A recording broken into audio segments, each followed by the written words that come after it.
জুলা তো ছোট। দেশাল গরুর কি আর বড়টা থাকে? দেশাল অরিজিনাল দেশাল।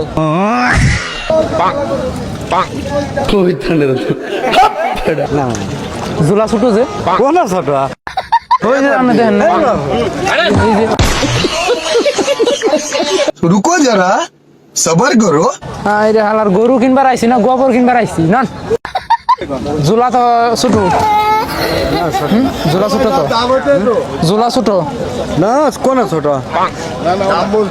কত হ্যাঁ যদি দেন তাহলে যদি আরেকজনের লোক কথা বলেন তাহলে কথা বলবেন তাহলে আঙ্গুলের কথা করার দরকার নেই সোজা কথা বল যদি হেরা নেই তাহলে হ্যাঁ দিয়ে দিবেন আর আঙ্গুল কাছে বেছেন তাহলে আমরা দাম কম কথা আমার বুঝছেন কত হলে দিয়ে আসবেন সেটা শেষ দাম করে দেন কি দালাল দালাল মালাল না দালাল মালাল আমার বুকে লাইলে আমার রাগ উঠবো করে দিলাম দালাল দালাল মালাল আমার বুকে লাইলে রাগ উঠবো ভাই না যদি আমনে রেডি থাকে তাহলে ঠিক আছে দালাল আমার বুকে কথা আমার মিজাজ চড়া যায় এর আগে 1.5 লাখ টাকা একসাথে মাথা সুদের বাচ্চা নিয়ে গেছে জানেন ভাই দাম কোন? আপনি দাম কোন? হ্যাঁ এটাই আর আমার কত হলে দিয়ে আসবেন এটা কোন এই দাম চাও 65 দেন। আপনি ফাঁকে যান দালাল মালাল আমার বুকে লাইন না